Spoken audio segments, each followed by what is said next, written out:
Yeah. You're going to have to explain this to me someday.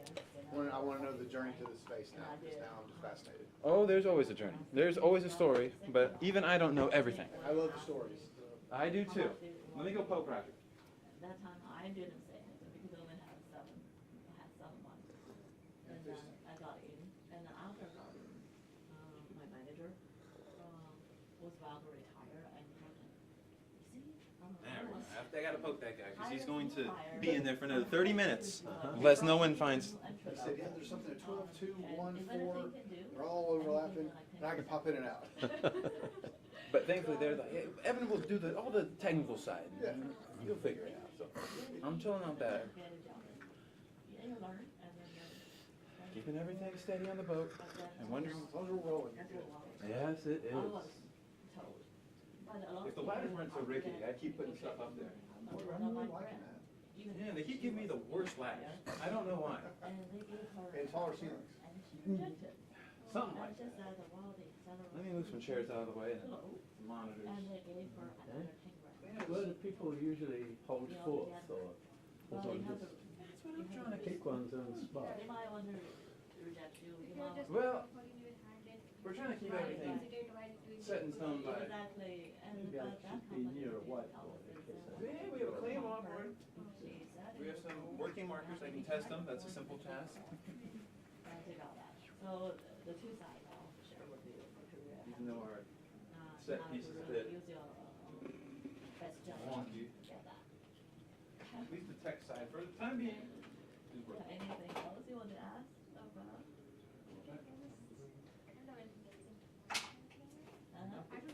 That's a great list, isn't it? I know. I I was like, is he? Oh, yeah, the emergence, yeah. So is that, which one is this one? Is that today? Yeah, I guess so. The 12th? I guess that's something. He kept telling us, okay, we're talking about that, but then you're going to be interested in that. And I tried to warn him, I was like, I tend to be interested in all of them. Yeah, we got a few that are still kind of in between. The invention of insulin is probably one of the fun ones. So what is this one? Who's running this one? Roger is. Oh. And he's still kind of debating on what he means by smart villages, because it already has a name as itself, which is to connect rural villages to modern technology, specifically not only in Europe, but in India and Asia, where these massive communities are kind of walled off technologically. And so they're trying to connect them with modern irrigation, modern practices in agriculture to assist with economic growth. But Roger kind of sees it more so as community building online. Yeah, because it could go both ways. Is it that the villages are going to learn from the brilliant technologies? Or is it that we are going to try to use the wisdom of a village that can come to collective decisions by talking, by conversation? Is there any way that that can be translated into the otherwise divisive and crazy internet world? Oh, yeah. Because we were playing with this on the prom standpoint last week on a podcast about it goes in reverse. That if I'm a small enough village and you're here in Dallas and I'm in wherever I'm at, my village is you and me. Because all the advice inside gets from you. The guy next door, I don't like him. I don't need to deal with him. I'm not going to protect him or care about him, but I get all my insights from my own little village, which I can spin up in a heartbeat online, which is terrifying. Oh, yeah. Because we were just looking at how you build crime within that. Yeah, that's the other side of the world. So that's cool. All right, it's 12 o'clock. Let me go poke him one more Jane time. Jacobs is good on Yes. villages, even urban villages. I haven't heard that name in a long time. That's awesome. I am still. Is this good? It's drinkable, I'll take that.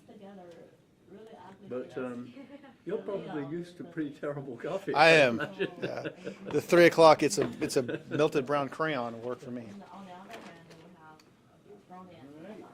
So I gotta talk to Roger about smart villages now. That's really.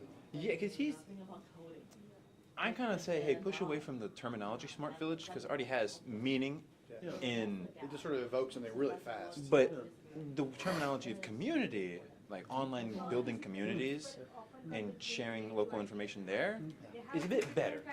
Yeah. Well, no, it emerged in my chat as an organic conclusion. What Was color chair community. would you like? Oh, colour chair. Well, you've got a green chair. Okay, I'll give you a green chair. You're smart, not affecting anything. not just get. So I'm just gonna get the board of directors into the room, I guess, sir. Tony Way. Tony Way, oh, well, I know you by email. Oh, okay, all right, thank you. It is weird how many people you know. Tony Okay, Way. so let me Patrick just get McCullough. everybody. Nice to meet you. Dave Williamson. Pleasure. Oh, sorry, Tony, Patrick McCullough. Nice to meet you. Sorry, we disrupt you guys too much? No, no, no, we were chatting really nice, so this went well. Good. Incoming. Sorry, sir. Did we meet at an earlier Sigma Chi meeting? Yes. Yeah, I Yes. thought so, yeah. Right, it's been I think I about remember a saying year some of pretty it. interesting things. Right, yes, right. Okay, who was the dead Greek philosopher, Fred, you were talking about yesterday?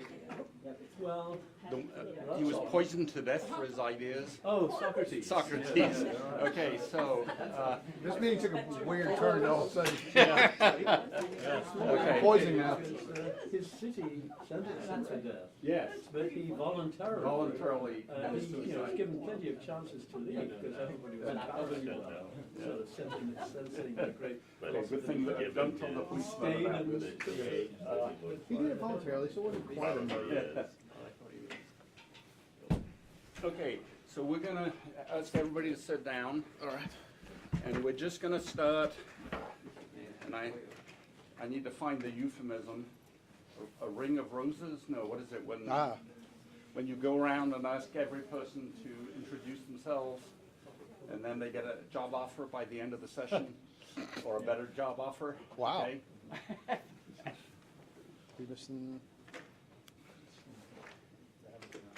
So if you're all right, can you just sit down? I absolutely can. And then you and I are gonna have some fun. Absolutely. Take this chair right here. I gotta Yeah, yeah. check another I'm gonna dump this down. I real ain't quick. touching that, but. I'm gonna, thanks. I'm gonna grab a cup of coffee. Oh, you're fine. Okay. I suspect there'll be a few other people coming in the room. Yep. So, hey, Niels. Hi, how you doing? Hello, hello. Great to see you. Wow, you belongs to your wife. See, I'm Okay. fulfilling all kinds of important roles here. This is, So we don't take notes. this is Dean Rover. Hi, hello, everyone. This is he's a police captain. He kind of gives it away the way he's dressed, and I figured. Unfortunately, he did a degree at UT Dallas. Very good.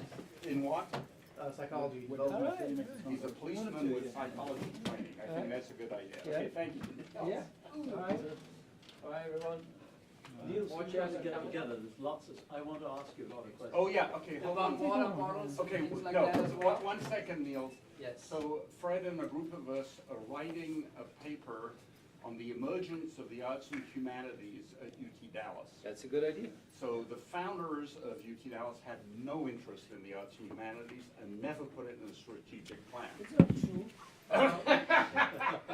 I'm the historian. We were part of the founding schools of 1975, Yeah, and that's why we hire. I mean, we have faculty from 1975. and you just stumbled, next year is the 50th anniversary. That's right.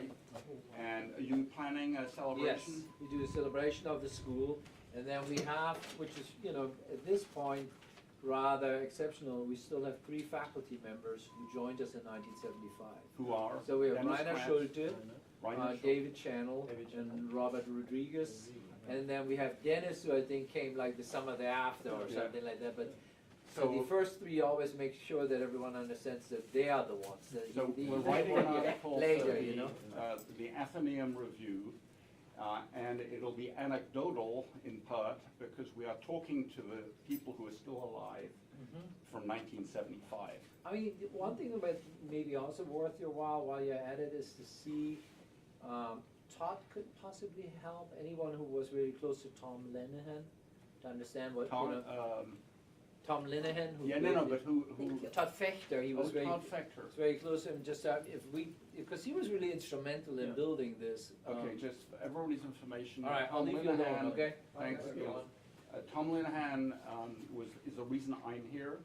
I invited him to my home in the south of France one day when he was visiting for some reason, and I complained to him that I was about to turn 65, and in France you have to retire at 65.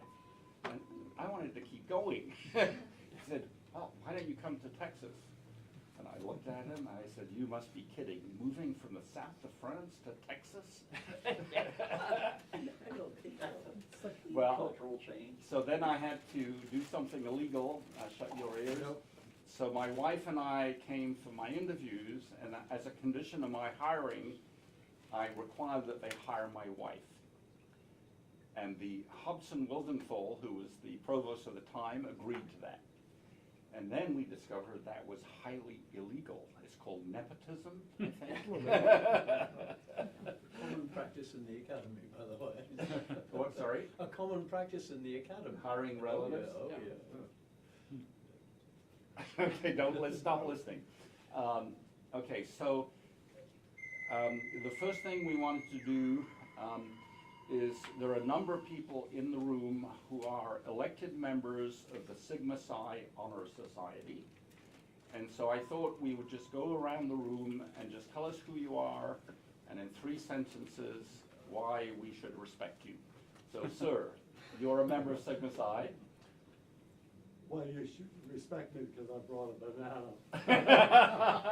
Well, I'm Tony Way, long retired from Texas Tech School of Medicine, which I helped found in 1972. Wow. So he has anecdotes about UT Dallas. Nobody heard anything about them. When you were elected to Sigma Psi, where were you? I was at Texas Tech Texas Tech. School of Medicine. Okay, where's Maria? Walked out for just a second. Yeah, he's multitasking. Okay, so thank you very much for coming. I'm the president-elect, but I've been absent without leave until today. So, ma'am, who are you? I've been a Sigma Psi member for almost 50 years. What? Where were you And, elected? I was inducted at Ohio State University Ohio State. Okay. based on research I did for a master's degree in zoology. Zoology? But then I You mean went you on can study to, us? I went on to veterinary school and became a practicing veterinarian. And what's your name? For almost 40 years. And what's your name? Nancy Howard. Okay, I'm sorry, it's just Maria Retired. is taking notes. And so thank you so much for coming here.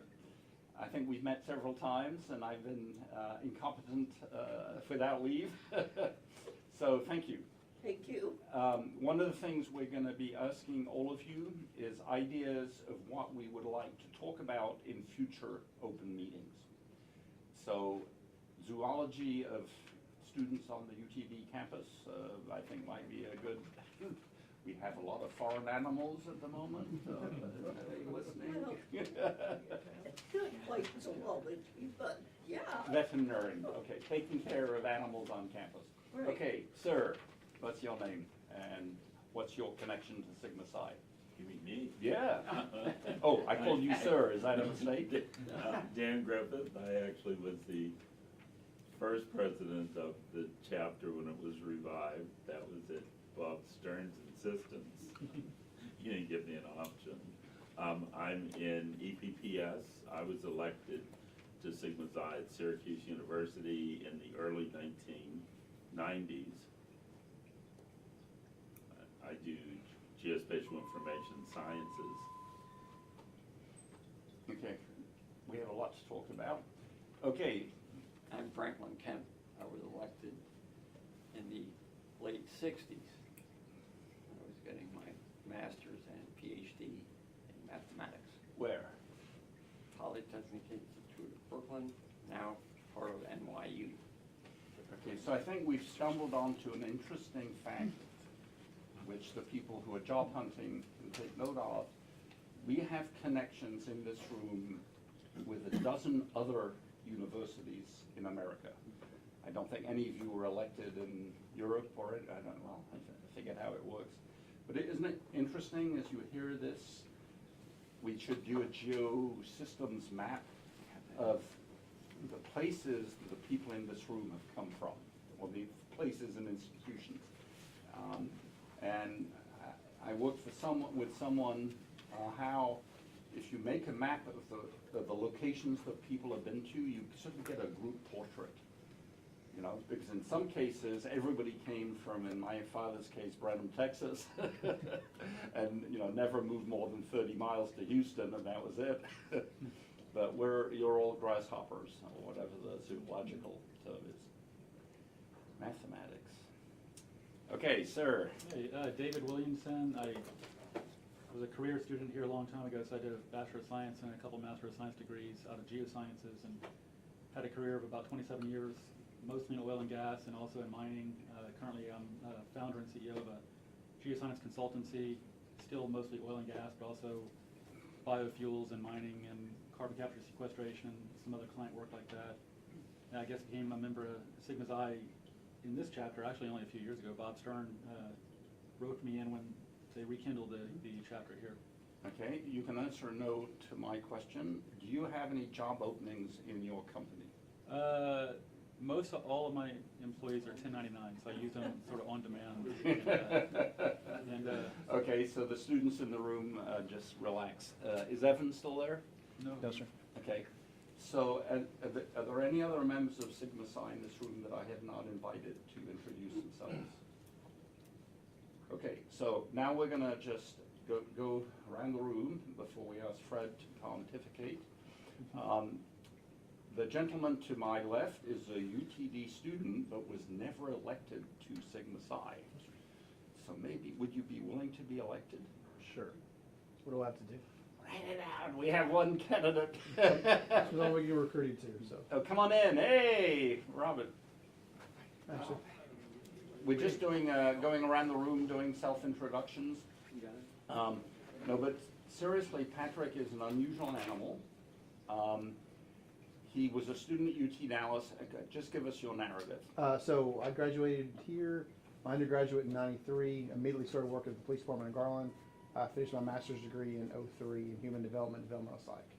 Wow. And he's now a police captain in Garland. He used to be in, what was your previous job title? I was a captain over criminal investigations, so. Capital of Criminal Investigations, and I don't know exactly how, but he would call me in the middle of the night and say, Roger, we've got a crime scene under the trees in Dallas. Do you have a camera where I can adjust the wavelength? And I said, oh, I'll talk to Professor Marilyn Walligore, but she's our photography professor, and she says, well, actually, I can give you 6 cameras. And he said, no, that's not gonna work, I just need 1 camera. We have an infrared camera in physics. Yeah, no, they have those. No, but the problem was the scale from darkness to brightness was so huge. Yeah. You had to take 600 pictures to get all the Well, crime scene. and we've also, I think, our original conversation was geology, because I needed a ground penetrating radar to look for a buried body. But, yeah. Looking for a buried body. Exchange information. So, but I've always been fascinated by all the other parts of the campus, and that's kind of why this is Candyland for me, of going, I can use that, police departments can use that. So, It also turns out, and he doesn't tell this to his supervisor, that on the side, he's an artist. I am. Go ahead. Which kind of artist? I'm a writer, piano player, 3D artist. Which one do you like? Wow. Okay, so we underestimate the creative talents of our police Why force. isn't there a TV show about you? Not that good at any of those. No, when I first started working with Patrick, all my colleagues said, but we're trying to defund the police. And he gave a talk in this room on creative policing. We don't want the police to be creative, they said to me. Defund them. But it gets very awkward. So by total coincidence, we had a brilliant student called, what was her name? Taylor? Taylor Green, who I had met, she was knowing, and somehow she volunteered to work. And it turns out her master's of fine arts was on domestic violence, because she was a victim of domestic violence in her family. Her grandfather did things that I'm not allowed to mention. This is a world expert on domestic violence. One of the things that he told us is, even in a city like Garland, a large fraction of the cases are domestic violence problems. Yes, sir. Explain a little bit. Yeah, and so, I mean, it's families, it's troubles, it's people that, some sense it's generational, where you have, generational abuse, where parents are abused, they'll abuse their children, it sort of carries on. And it's always fascinating me. I deal with the criminal side of the investigations of prosecuting bad guys, but one of the things that Taylor and I talked a lot about is what services can you provide for victims, even on the creative standpoint of helping victims to express themselves, express emotions, express what they've gone through is a huge part of their healing factor, which ironically will break those sort of cycles. So. Yeah, and almost no policemen have training in how you help victims of domestic violence, except you happen to get a degree in, Yes, sir. in human sciences here on this campus. Okay, so thank you very much. We're just going around the room. You're a member of Sigma Psi. I am a member, and I am the treasurer. I have been a treasurer for a long time, even in times when there wasn't much going on here.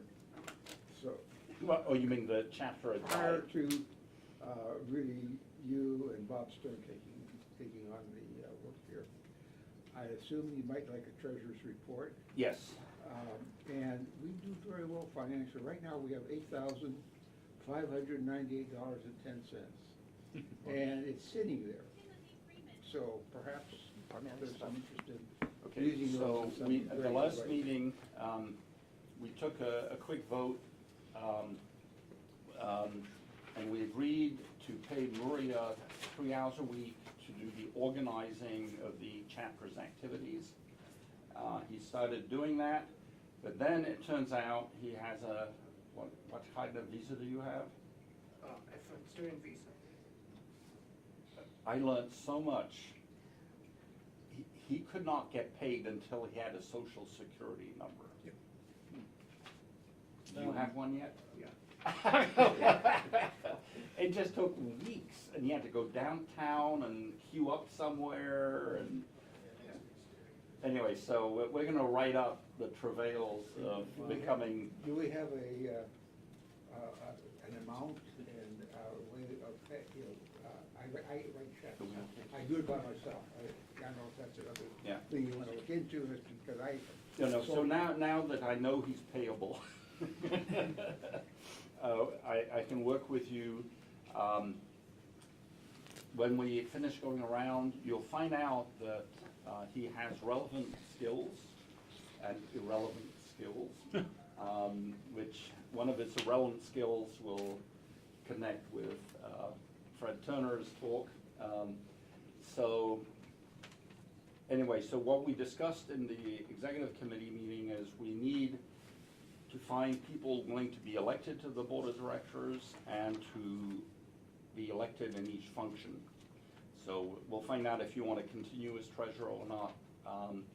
But the other part of that is we need to go in a campaign to elect new students as members of Sigma Psi. And we've reached out to all the existing Sigma Psi, so we have their email addresses, and we're going to be trying to get them more involved. Can the students that are here, can they also introduce themselves? I'd love to. Yeah, no, we're going to do Okay, that. okay. But, okay, so I'm a professor, so no, he's the policeman. You do it by rank. So, okay, Fred will introduce himself in a minute. So, Maria, thank you for tolerating, as I've explained to some of you, I had a heart stent operation recently, and I just been a walking zombie actually, I call it. So Maria, who are you? What kind of job would someone in this room be able to offer you? No, go ahead. Who are you? Just give us a little nugget of your. Maria Vishwanatha. I'm pursuing my master's in information technology and management here, and I'm the operations coordinator for Sigma Psi at UTD. And I'm working on a micro project called Qualia, Can Conscious Storytelling Transformer. It's a Can conscious storytelling transformers? It's a virtual reality immersive project, which I've been working with Roger Medina. That's just really interesting stuff. Yeah. And then in future, I'd like to tell stories from Indian mythology using VR. That's my future plan. And I'm a professional cricketer. I know that's irrelevant. But No, but it's not. That's really relevant. No, he's a professional cricketer. cricketer, yeah. As you know, UT Dallas used to have these cricket pitches on the Yes. campus, but they took them down to put in parking lots. I'm joking, but not much. I'm writing a blog on it. So we are writing a couple of blogs on the physics of cricket. Yeah. So just explain explain in I three. read your little piece about that, yeah, that was I'm fun. still working on it. Yeah. I'm gonna publish it soon. It's called Magnus Effect. Magnus effect. Yeah. Anybody in the room know what the Magnus effect is? The mathematician should know. I do now, because of his paper. Okay, what is the Magnus I effect? think I just like to keep it really simple. Spin is it's indirectly proportional to drift. Say that again. Spin of the ball The spin of the ball. is indirectly proportional to the drift of the ball. Inversely Inversely, proportional yeah. to the drift of the ball. Yeah. Yeah. So the argument is in cricket, you spin the ball so the batsman sees it coming, but the ball changes direction. Yeah. And it turns out what the Magnus effect is applicable in, give us other fields that it's applicable to. Basketball, football, Ba- anything. Baseball for sure. Yeah. Baseball. Baseball for sure, yeah. Baseball. And so, then I discovered one of the reasons they don't make baseballs and cricket balls smooth is you want to amplify the Magnus effect by having a rough thing on the surface. Yeah. Yeah. Well, no, I used to throw curveballs when I was playing baseball. Oh. Sliders, all But those. did they use the term Magnus effect? Oh, Wow. Yeah. Oh, yeah. That's why you can't raise them too much because, no, in softball you can do it too. It's a much slower moving ball. Yeah. But our last softball tournament I got in trouble because one of mine, it's a high rate of spin. And it's in slow pitch softball, so the ball's moving slow. But it is We're going to spinning. share this blog post on the physics of cricket. I gotta get that one. With everybody in this room. But it is sort of interesting that we don't normally think that maths and physics is applicable to everyday life, like playing cricket. He's played cricket and paid to do it where? Yeah, I played professional cricket in India, then I moved to Africa, I played some cricket in Kenya, and then I moved to London. I played professional cricket there, and finally I'm here to the What States. position, what did you play? Where did you play on the pitch? What, were you a bowler or? Yeah, all-rounder. I do bat with my left hand, I ball with my right hand, and with my left hand too. I'm ambidextrous. Ambidextrous bowler, and so he can do he can spin the ball With in. left hand and then with right hand too. Anyway, so you know, when you meet someone, you have no idea what's under the hood. And it's just been so much fun working on the physics of cricket because I've applied physics to rotating galaxies. I don't think anybody has applied what is the effect called? Magnus effect. The Magnus effect to rotating galaxies. Well, Not yet. a rotating galaxy then should, well, I suppose it would have to have some resistance to the interstellar medium, you know. But it should in fact curve as it moves through space in that case. Okay, Anaga. Anaga is graduating and is job hunting. So this is her job pitch. Who are you? What do you do in life? And what kind of a job are you looking for? And speak up. Hi, I'm Anaga. I'm currently doing masters in computer science here at UTD. At Art Lab, I work as a web developer and handle pretty much anything about the technology part, website or anything else.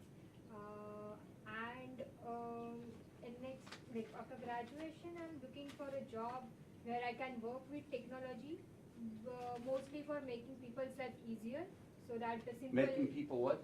people's life easier.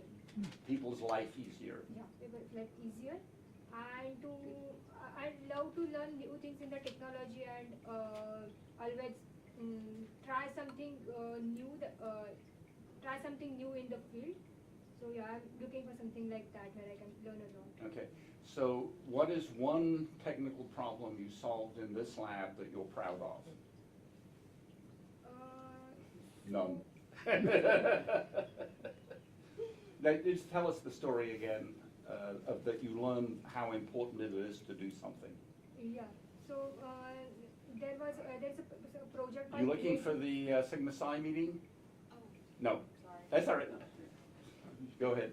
Yeah, so there is a project called Creative Disturbance, which is a project regarding podcasts.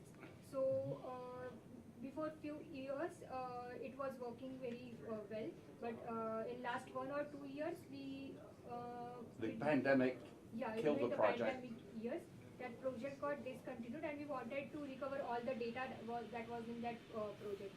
So the thing was that there was no proper documentation of where all that data is. So it took me a lot of like 6 to 7 months to find out all the details, like where are our podcasts or the actual data is posted, where I can request for getting the access to those platforms.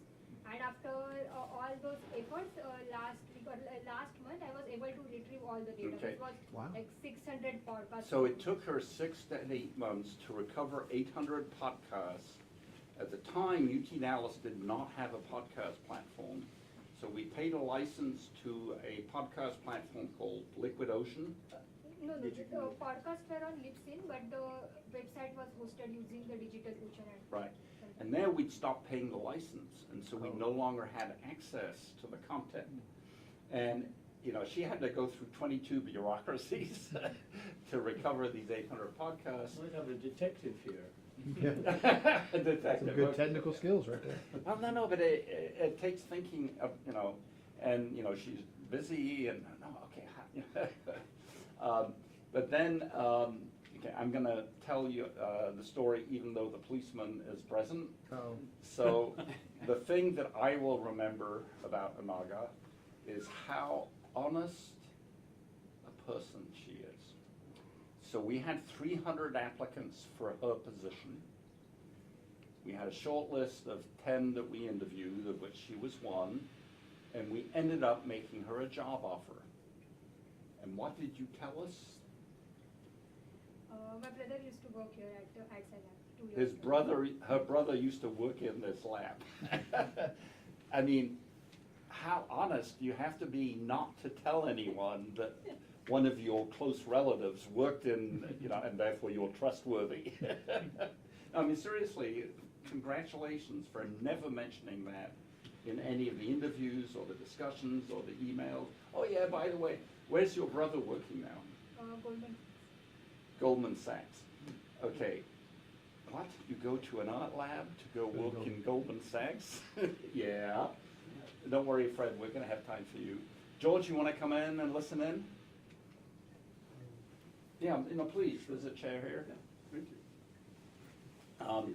So, her brother is called Omkar, or Adnan.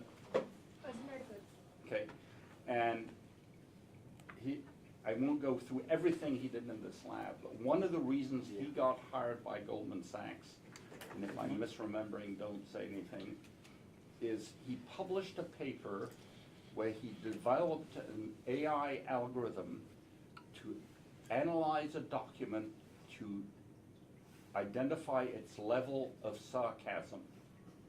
He developed an algorithm, you fed in the document, and it tells you how sarcastic the article was. And it turns out when you're lying, well, you know, oh no, I've never been there, I've never seen that person. And his algorithm was like 80% efficient. You know, and so, you know, he created sarcastic documents and then tested his algorithm. I mean, isn't that weird? I'm skeptical, actually. I'm a literary person. No, but I mean, seriously, and the interviewer at Goldman Sachs, holy shit. Maybe you could develop an algorithm to detect the level of something, fraud or, okay, so I'm going to just accelerate a bit. So the person sitting underneath Anaga, no, to her left, no, to her right, is Dr. Tina Kin. Who are you and what do you do in life? She's not job hunting. Oh yes, she wants to teach on campus. She's now met the dean. Nice meeting you all, Tina Chen and former students, PhD under Dr. Molina. I'm currently a senior IT manager at Capital One. Capital One? Wow. Oh my God, we have a rich person in the room. A rich boss. And I'm so excited learning everything at the lab, and I want to give back by sharing with the lab members, young students like Anaga, who's so promising. I'm the one to help them understand what's going on in the real world, because I have to intensive interviews. What's your job title at Capital One? I think title I forgot. cloud enablement. So during the pandemic, she was tasked for the whole Capital One Bank of moving all their computing to the cloud. Because when people were working online, you couldn't go download a computer file in the office. So you were in charge of migrating everything to the cloud. So you're a world expert. I mean, it was a nightmare, right? It was a terrible experience, but Okay. it's very, very accomplished Okay. experience. What was your PhD thesis in this lab? It is applied metaphor theories to. Say that again. Metaphor theory. Metaphors have theory? Like an older philosophy from Aristotle to the Chinese metaphor theories, and then apply them to the data analytics. world. Business analytics. Applying Chinese metaphor theory to business analytics, why would that might be useful to Capital One? You're also in charge of what? The information systems management. And fraud detection. And yeah, fraud detection is one of them, yeah. And she discovered that if you use a Chinese metaphor, you're more likely to catch Chinese crooks than if you use an American metaphor. If you use an American metaphor, you're more likely to catch American crooks. And the easy example of that is in Texas. You put a hat on the cowboy, you get on a horse, you go to the bank, you shoot everybody, you empty the safe deposit boxes and every penny. That's how Americans steal money. In China, they steal $1 an hour for 1,000 years.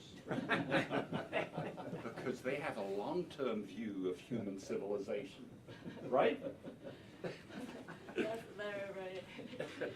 I'm not making this up. Literally, her boss got so intrigued on using metaphors to catch crooks more efficiently that she started designing a dashboard for the computer where you could pick the metaphor and analyze, visualize the data a bit differently.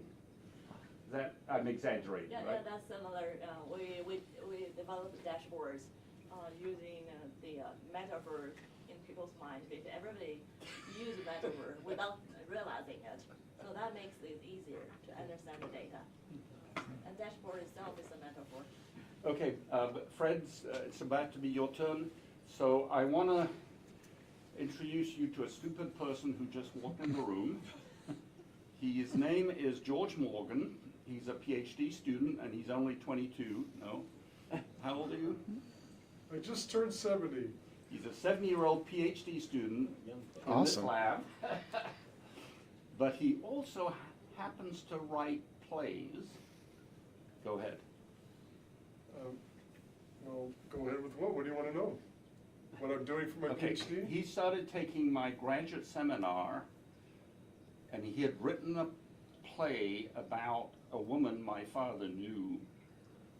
Oh, okay. So I was working at Caltech writing science-themed plays for the university since they're a science organization.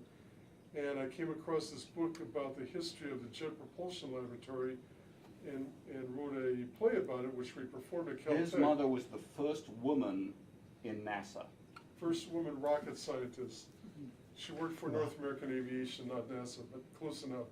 And so one of the characters in this story about the history of JPL was a kid, young 20-year-old kid named Frank Molina.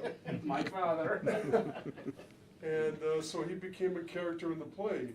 And then He when wrote a play with my father in it, took my class, and didn't know I was his son.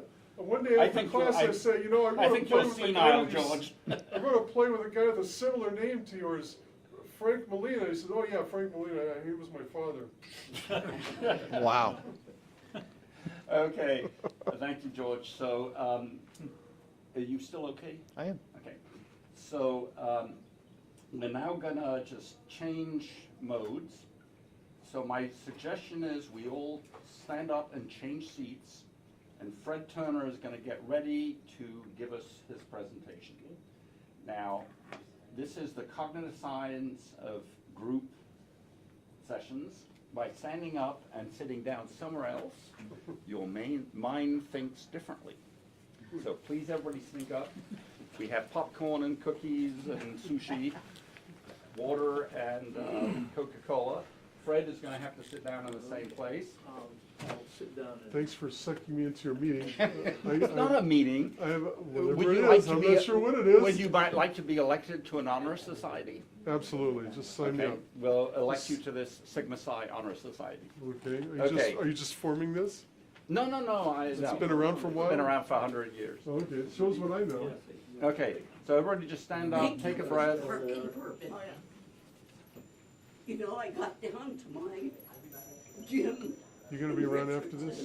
You need me to sign something, or? Yeah, you know that thing you already signed electronically? I need you to sign it with an ink signature, because So, I had it in your Pia wants it all on one paper, and instead of my four manager different at the bureaucrats. gym. Yeah, bureaucrats, your favorite people, bureaucrats, I know how you Yeah, love them. I emailed it to her and she now. Thank you. I I did. have another find place to it. be, but thank Okay, you go for ahead. giving me a minute to And that spiel. structure, No. it wanted more very outside, and, of course, the other. That's my here. Make sure that you know how positive Gloria. So I'm not studying at the moment. I wanna talk later. Okay, so whilst you're all getting, the drinks are in the refrigerator. Kina brought some Chinese food, which is somewhere there. It's called popcorn and tiramisu. Tiramisu. Yeah, ancient Chinese food. Okay, so we're just gonna start getting ready to give Fred a few minutes, at least 10, to seed some ideas in all of our minds. And I will say no more. It's very strange how, even on a campus with parapets and silos and moats, sometimes you start working with someone that is so different than what your expertise is. Mine is astrophysics originally. Fred almost got the Nobel Prize. He was nominated. Isn't that true? Didn't almost get it, but I was nominated. And he'll tell us what scientific area he was studying. So, Fred, why don't you just go ahead, take your time, and just seed us with a few ideas. Okay. Well, this feels like home. I mean, this is an amazing room, and you know the people in it are. This is an amazing room, and the people in it are my kind of people.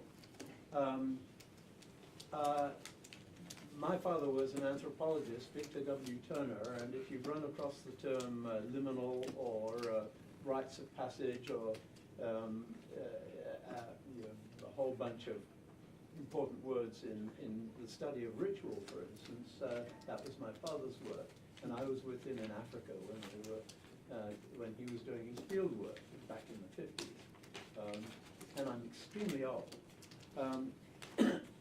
What I want to talk about today is something that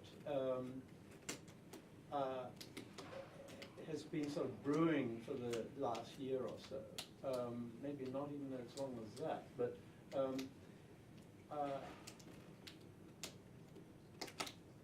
three senior guys around here, Roger and Bob Stern and me, have been working together on the idea of emergence. We call ourselves the emergence group or something like that. And Not emergency, Patrick. not Emergency. emergency, but emergence. Yeah. It's an informal, unfunded group of faculty in different fields. And we began looking at emergence in the hard sciences. We have a mathematician here. Right. Among other things, we were thinking about complexity theory, we were thinking about chaos theory, we were thinking about this whole new set of geometries, geometrical forms that are not like the curves of calculus or like the straight lines of Euclidean geometry, but Or but the are- cricket ball. no, or yeah, not even like the cricket ball, that are much more fractal, that are bitty, that are incomplete, that you can go on looking at them in greater and greater detail, and there's still more detail as you go on looking. They And are the detail matters more than the big picture. right. So and then we started, we were looking at it in physics, where it's quite clear, all kinds of turbulence and that sort of thing, and very much in biology, where the whole ecology is really the science of looking at emergence at There's any no given there's moment. no equation of ecology. Yeah, and F equals MA. And evolution is looking at emergence in time. So ecology is emergence in space, and evolution is emergence in time. And then we started thinking about, well, what about at the level of human society and culture? Because now I'm the son of an I anthropologist. guess my fingernail is fractal, so how does the growth of my fingernail affect the university? No, but hey, that's the, what, we underestimate the importance of the small things on the big picture. Yeah, and it's a feedback. The small to the large and the large to the small.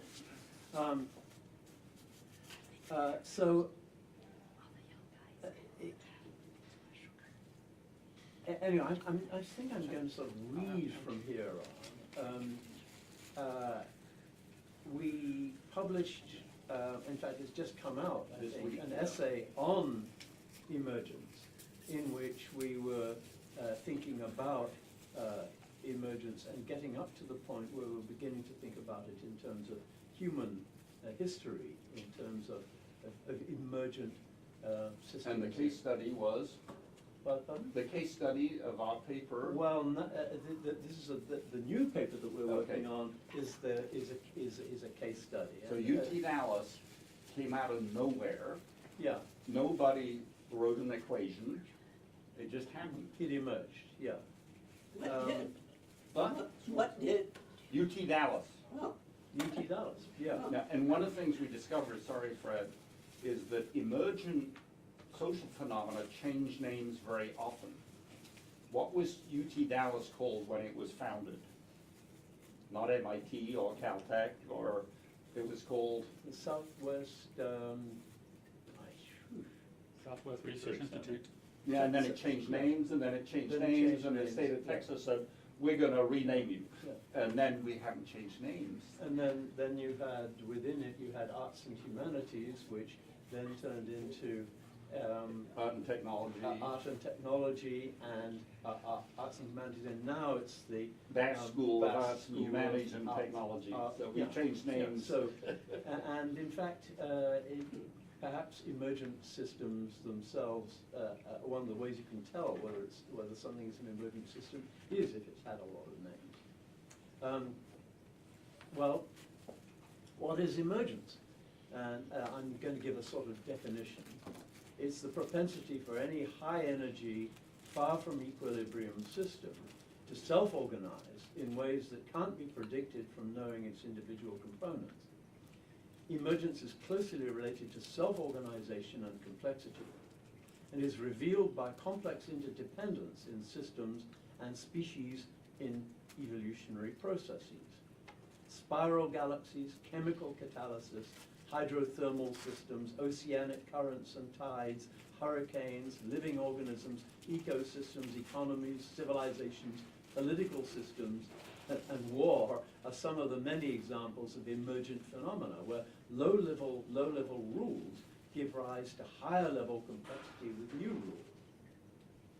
Causation is top-down as well as bottom-up. The whole determines the parts as the parts determine the whole. Feedback is a feature, not a bug. In many engineering situations, you want to get rid of feedback.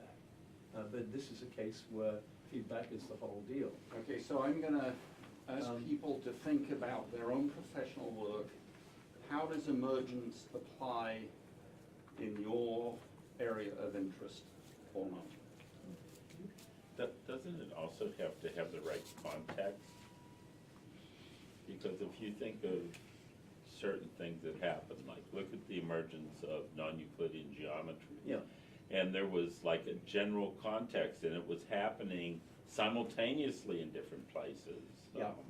Leibniz and Newton and Descartes. Yeah.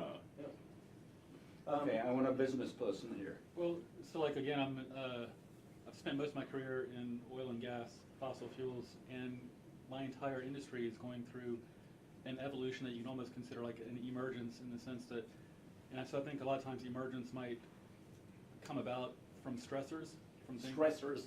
I mean seriously, because I mean in my industry it was either evolve and start playing the game, you know, or suffer from it, either from shareholders or regulators or whatever. So a lot of the people, a lot of the companies in oil and gas, they're now putting huge components of themselves towards things like carbon capture sequestration or renewable energy, or repurposing their skill sets and their personnel towards things like geothermal, biofuels, and so it's an emergence that's kind of also an evolution. Yep. You know? Okay, so you just stumble on something. So a very good friend of mine teaches in the Oil Institute in Paris. But his job is retraining mid-career oil energy professionals to make them solar energy, wind energy. And all these 50-year-olds say, no, I'm not going back to school. I want to keep doing oil engineering until I retire. And it turns out, but it also turns out what you need for these different energy sources is very different technologies and skill. So retraining an oil engineer to become a wind engineer or whatever is very complicated. It is, and I mean, you know, everybody thinks like a neuroscientist is just plop them from this situation to that one, but it's the skill sets and what are important are very different, but also even just reputationally, you know, I mean, you are known for this, and suddenly you have to get like certifications or expertise in something else, and it doesn't matter about your age at that point. You're not necessarily going to be taken seriously if that's not something you've been doing for 15 or 20 years, and so it's an evolution. A lot of these mid-career people can't actually adapt to very well. Okay, before we go back to Fred, who's not finished reading, you're not pontificating, you're reading. Patrick, Yes, sir. what phenomena of emergence have you run into in your police work? Pretty much all violent crime would be an emergent What? phenomenon. All violent crime. Because we don't have a lot of career serial killers, career murderers, that sort of thing. So you have stable systems where families are intact, families aren't shooting, killing, murdering people, communities where that's not going on. And then you have flashover events where someone decides to, for whatever reason, take a gun, take a knife, and murder someone else. And almost every murderer I've ever talked to, every person I've ever interviewed, has self-defense, some of their emotional reaction to it, some of their feature of it. Because most violent crimes don't have a profit motive. They're not logical sequences. You can figure out, why did you try to rob somebody's store? You're needing money, whatever it is. And so violent crime actually, in my mind, becomes an emergence of a community, of a pretty stable social structure that flashes over. So And crossing the threshold, so yeah, to speak. and I can see it pretty well as the feedback loop is pretty well, because the feedback loop is the entire state of Texas will come down upon you for doing it. So we have And make it worse? Right. We have entire systems of law that are, hey, don't do that, don't do that, don't do that, don't do that, and they're not sufficient to stop that. And so in my mind, it's more, my job is to prevent things. And it's almost to prevent the sort of emergent phenomenon of murder. And what we realize with it, you guys have all seen the parking lots that have these stop, take and hide things to prevent people from victimizing you. We really struggle with preventing bad guys from doing bad things. The only thing we sort of say behind is they don't do it very often. Very few people, become serial killers or repeat offenders because those systems are there. So But suddenly a neighborhood becomes a hotbed. Yep, and we move heaven and earth to try to stop it. And what's funny about it is that we're pretty much dealing with the low rules, which already existed, which we don't do it to begin with. And they existed before. So you never prevent it. Yeah. And so how do you try to guess what the high order rules are to prevent something that's basically by definition defeating all the low rules, so. that's- Okay, Fred. There is though a difference in human social and cultural systems from regular old emergence as it happens in nature and in biology and so on. And that is that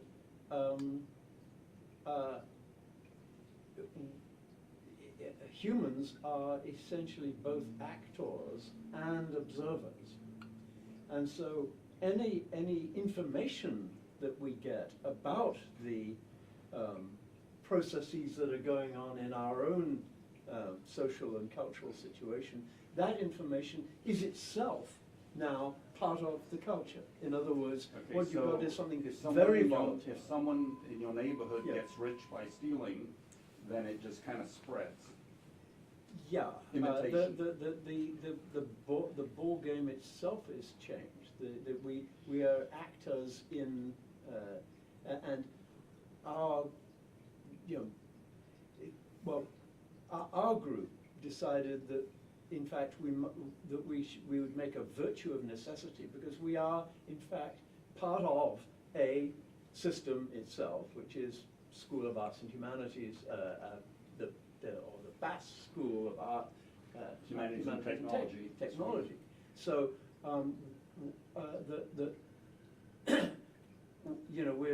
we have to, how does one study, how does one talk about, how does one describe, what's the right kind of language to use to talk about systems in which the investigators themselves are in fact part of the system?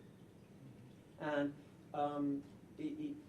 And this whole conflict of interest, right? and So exactly, and so every decision you make is Yeah. going to affect yourself as exactly, well as other people. exactly, and that and any conclusions or any information you get about the system that you're in then becomes part of the system itself.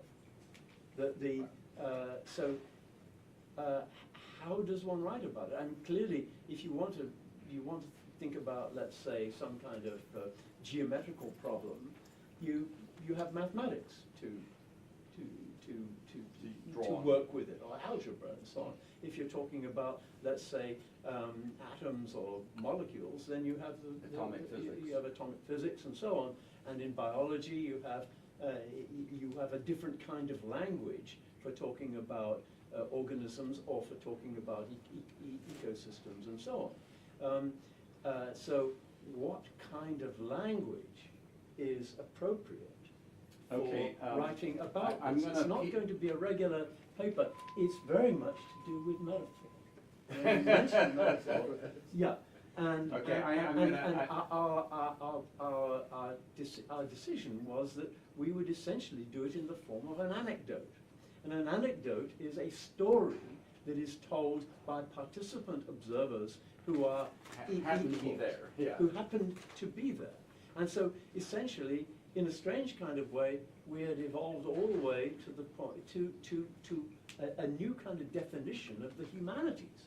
Because what are the humanities but a search for the kinds of language that are appropriate for talking about these highly, massively feedback, massively self-referential, massively self-transforming systems. Okay. And it's music, it's art, it's Okay, poetry. I just want to it's bring anecdotes. I want to bring the veterinarian in the room. So does the concept of emergence make any sense in the 100 years worth of work you've done with animals? Does animal behavior change over time? Of course. Go ahead. Well, and I'm still confused about what he's saying. I don't understand what the difference between emergence and change. Things change that make them emergent. Change itself is not enough. I mean, there are various kinds of change. There's a kind of change which is simply deterministic. Reversible. Where something bangs into something and the two parts bounce off or something like that. And then there's purely random change, like the emission of a charged particle, from an atom. But this is a peculiar kind of change, which is a self-organizing kind of change, and requires a kind of feedback system, a complex system that is interdependent, where it's not just A causing B, causing C, causing D, it's A, yes, causing B, but B is also causing C, which is causing A, which is causing D, which is causing B. And if F did not happen, that makes something possible. Yeah. So then all the things that didn't change become crucial. And a whole field of possibilities, a whole landscape of likelihoods and probabilities opens up. Behavior is a changing system, so I suppose that's an Well, emergent system where animals change Yeah. based on what we train them to do. Yeah. Come in. Animals change according to how they're trained to do, yes. In fact, another word for this is There was learning. a lady Okay. who worked with So cows. No, but I And they discovered that cows had better milk production if they were treated gently, talked to, stroked. You're kidding. And You mean you have to be empathetic to cows to make good milk? So here's something that was an emergent system Essentially, that was developing. morality isn't something that was imposed on us by religion or by philosophy. Morality is something which is right there among mammals and in a more primitive kind of way among reptiles. It's morality itself is a Snakes don't characteristic of steal. emergent systems. What? Snakes don't steal. So? Snakes don't steal. There are all kinds of sort of little moral rules connected, related to territoriality among animals. Okay. Like a very small animal can defend a small area against a much larger animal, and so that creates. Okay, a we kind stumbled of onto an interesting balance. area. I'm gonna ask, before we go back to you, our police captain who's in the room. Yes. So the people who just walked in the room, if you're wanted criminals, don't say anything. So Patrick, in any of the criminal cases you deal with, how are animals involved? There are always people involved, so that. No, animals. No, those are sort of all in the mix, but as far as raw, we have some that are stolen, but not really an agency as far as committing crimes, anything like that. You never arrest dogs? No. They shoot them. Have you seen You a can bad shoot dog? them. Yes. So the problem with them, they don't have ownership agency of whatever their activities are, at least from the criminal standpoint. Okay, so for the people who just walked in the room, this is a public meeting of the Sigma Psi Honor Society. We have people who have a lot of 100 years of knowledge to contribute to a shared discussion. The topic is emergence. The people who just walked into the room are going to be recording a podcast soon at 2:30. But I'm going to beg everybody's indulgence. Anybody can leave when they want. Ma'am, who the hell are you and what are you doing here? Speak up. My name is Dr. Ison Karachestine. I'm an artist and I run a medical prototyping lab at the University of Texas Medical Branch, where I'm also assistant professor in the School of Medicine. And I'm here because Dr. Carissa Terranova invited me and Adam You treat animals? I have done animal studies, yes, I did. On humans, animals? Of course. Yeah, my bio is I'm an animal whose patterns of migration are not based on seasons, but rather chaos, opportunity. And emergence. And emergence, yeah. Chaos is, I guess, summarizes it. Okay, so, Ison. No? Ison. You. Who the hell are you, and why are you wearing your baseball cap backwards? Because I got it here, and it's from a local restaurant called Resident, and anywhere else. You want a cowboy hat? Yeah, sure. Yeah, Anywhere else, it would not appear that I would be This is Evan's represented. hat. Nice. Okay, I'll so wear who the it. hell are you, All right, so Actually, I've gotta say one thing. Yeah. I think she's called an imposter. Imposter. She's a professor, but is not paid. Yeah. Without salary appointment. This is thank called you. mercenaries. So Tina, you could be a professor and not get paid. Yeah, that's the one I wanted. Yeah. Okay. No, this is kind of. Yeah, I'm a subject also. yeah. And the subject that they're gonna be talking about at 4 o'clock is, what is it, Evan? And, Why don't you just? We have what? Human gene editing. no, Introduction to Art and Biology and the Art and Life Interface. That sounds like academic bullshit to me. You're preaching to the choir. So they're both what are called bioartists, which 100 years ago did not exist, except Alexander Fleming, I guess, was a bioartist.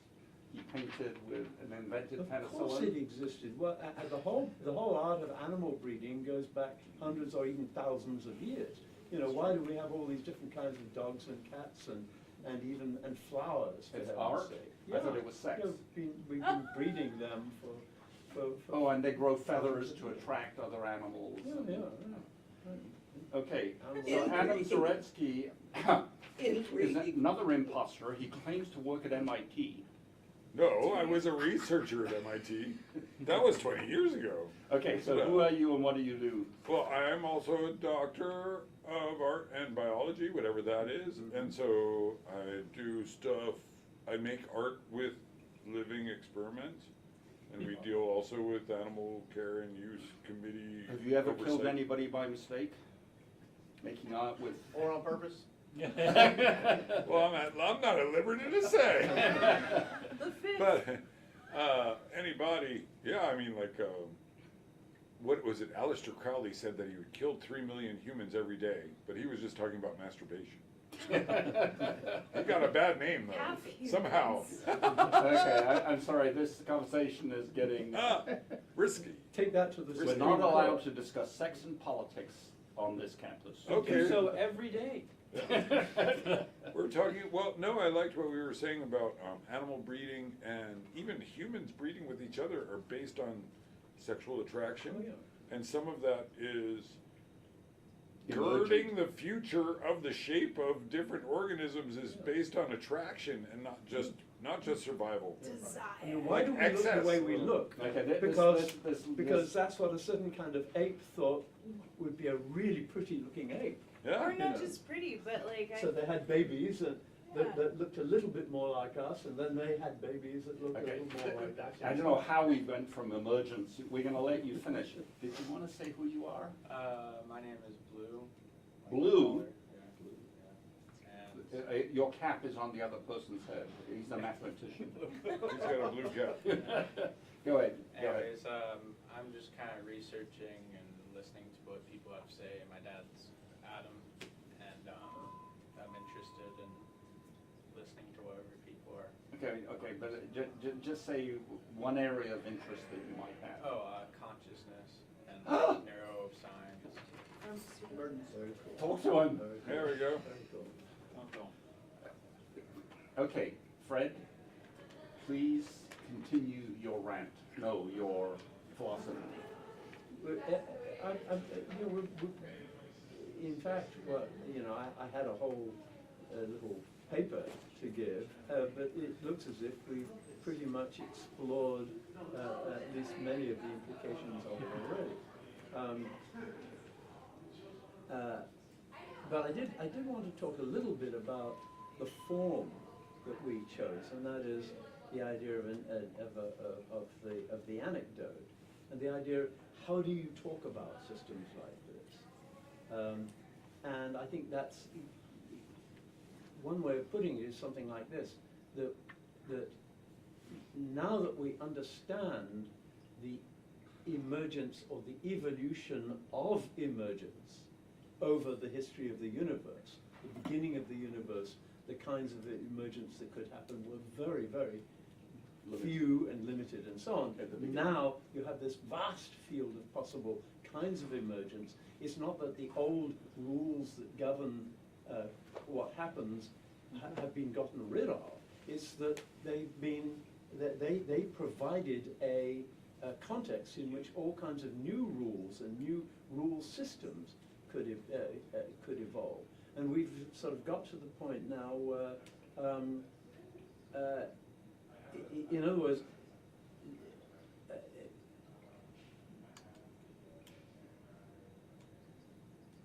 now I'm yeah, what the, yeah, it used to be that the whole realm of the humanities, of philosophy and literature and art and so on, the Germans call Geisteswissenschaft, was separate, was a different thing from Naturwissenschaft, which was all the natural Study of science, nature, the yeah. study of nature. But now now we're understanding nature in a way. life interface. I mean, now that we've been studying nature in such a way that we're beginning to realize that a whole lot of nature is beginning to look much more squishy the way arts and humanities do. And we're also... Mathematics doesn't apply. Well, it applies, but there's all kinds of things that are pyramided on top of mathematics. The mathematics still there. It's not gone away, but all kinds of new stuff. So emergent systems lead to the breakdown of disciplinary boundaries. And we can now begin to see the humanities essentially as another science. That is, you know, just as there is a different language for biology. Wants to get a salary increase. Exactly. Scientists get paid more than others. I would say a lot of our sort of political, social problems right now are because we in fact neglected the potential of the humanities. And the humanities did it to themselves. We neglected the potential of the humanities to, as a science of persuasion and understanding and joking and narrative and anecdote and conversation. Okay, so I'm going to bring in an aha moment that we have that's purely anecdotal about the history of UT Dallas. Could you explain the role of refugees and the role of UT Dallas?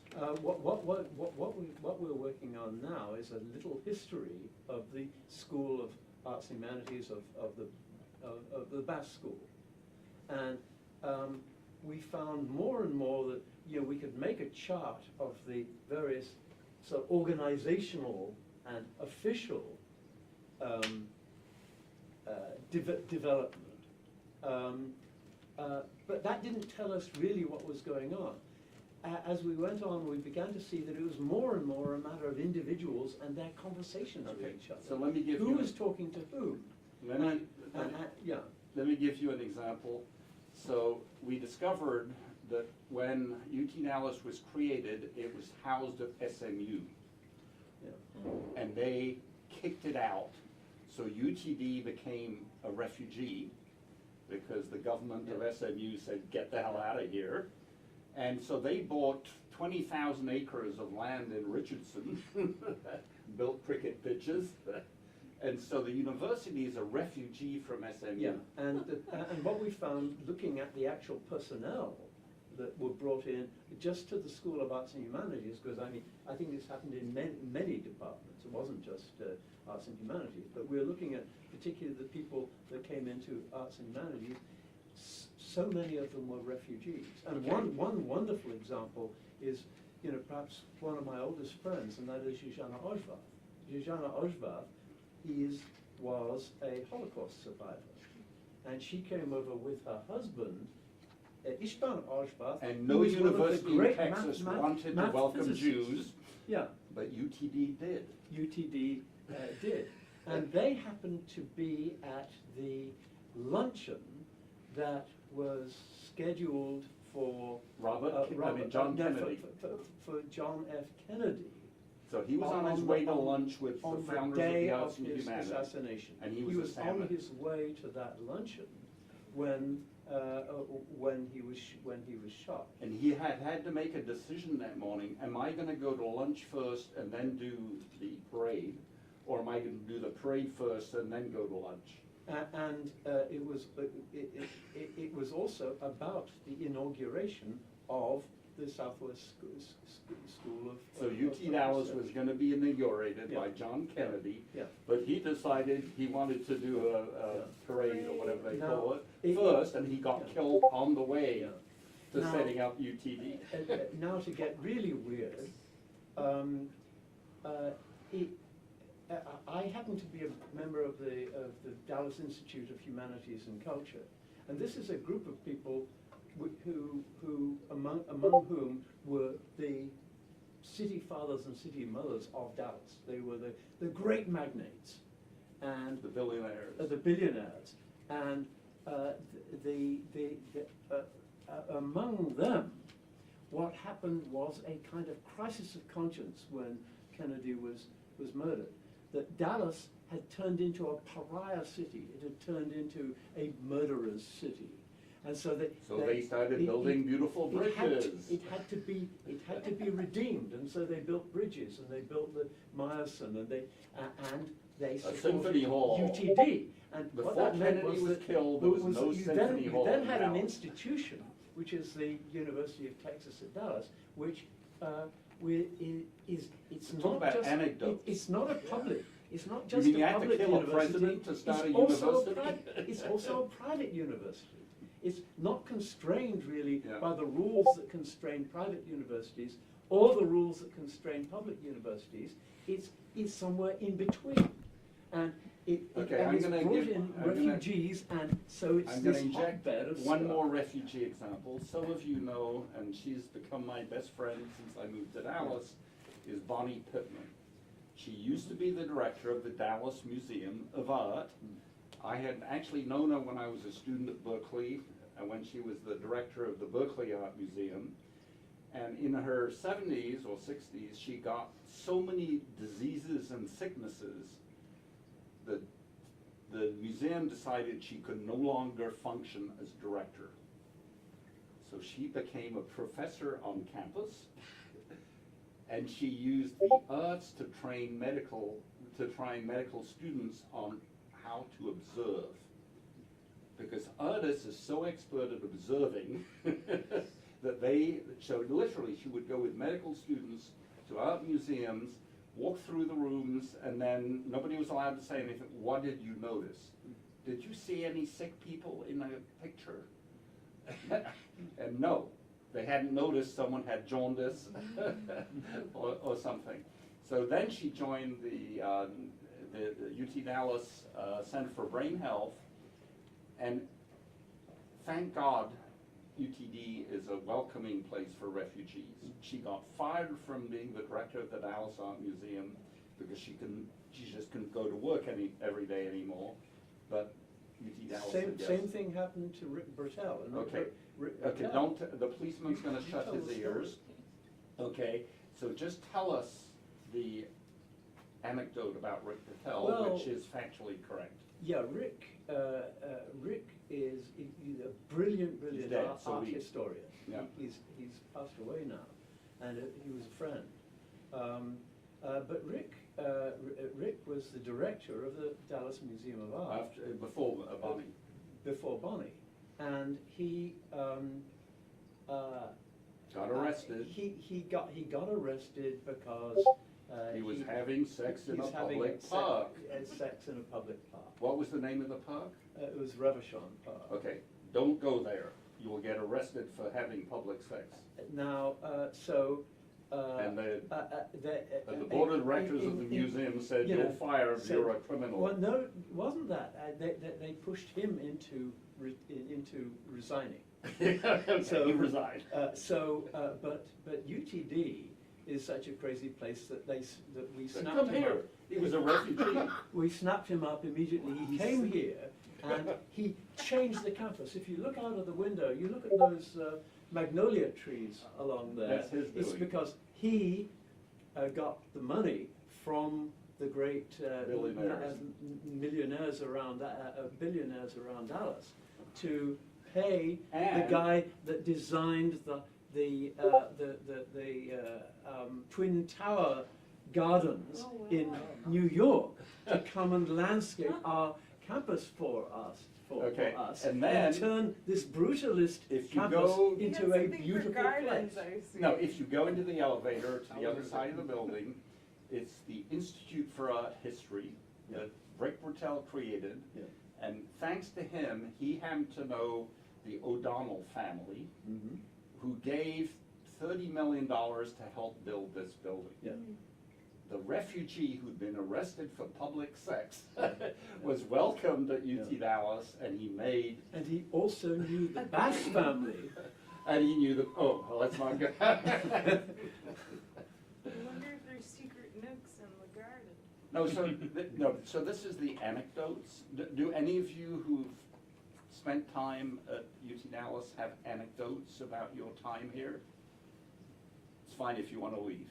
But you know, it's conversations. Well, I mean, I've been hanging out with Aysen, and we've been hanging out with Carissa, who's like an amazing art critic. Yeah. Carissa at Terra Nova. Yeah, Oh, yes, Terra Nova, and fantastic, so we yeah. went to many different parks. She's a And refugee we too. actually graded the public sex Yeah. in the different parks as art historians. And I think this could have saved your friend, because maybe he was, I mean, obviously he wasn't doing anything that horrible, like if he, because No, he he didn't got, kill anybody, he he got just hired killed here. sperm. He just had a funny moment, but maybe, you know, if you reviewed, like, maybe the police need an art historian to say, like, don't arrest this one, because they were fairly artful, you know? I say that, but that's what started all this, so maybe he didn't need to be arrested. Yeah. Set this in motion. Yeah. Yeah, if he hadn't. if No, he but hadn't- that, you know, that's where, Emergence. that's where emergence, there's no equation that this causes that, Yeah. right? And no, you know, nobody could have said by firing Rick Bertel from the DMA, UT Dallas would blossom. You say it now, though. I myself was a kind of refugee, but I won't get into that. Yeah. Okay, so I need to step out of the room, so I'm gonna let Muria practice being the moderator. The key to moderation is, and you know, I read up on the brain science of group behavior. Now, we did one exercise by changing the chair you're sitting on, you think differently. And now by changing moderator, the discussion is gonna go in a different direction. So I'm gonna go with Patrick and sign my arrest warrant. And Maria is, and if anybody There'll be a needs plug to. coming out of it, so. Okay, thank you, everybody, for coming. really. Yeah, the rest, Good on you. 32 bathrooms in this Everything's been building. recorded for the past 2 hours. I have a Okay. question for you. So you're talking about morality being a natural thing, Yeah. right? Yeah. And so we are currently going through a lot of problems with our environment, right? Yeah. Climate change, Yeah. the Anthropocene, and how, Yeah.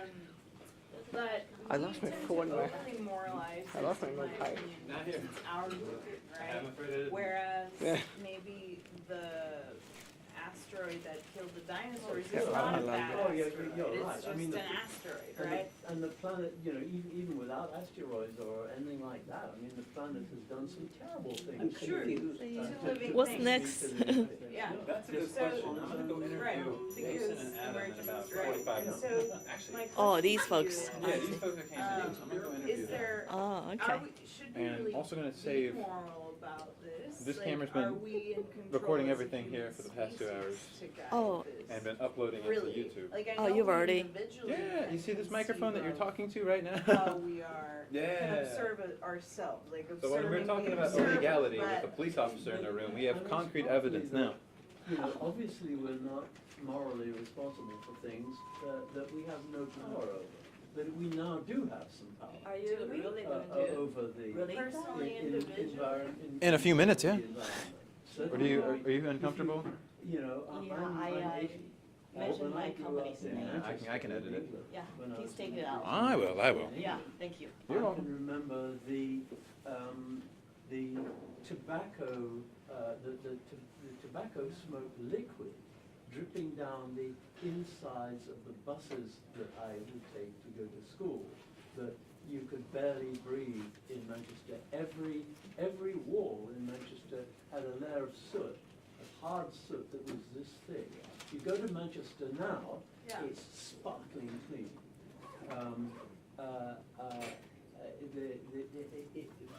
You can now So what see changed? several miles in Los Angeles. we really can make a difference.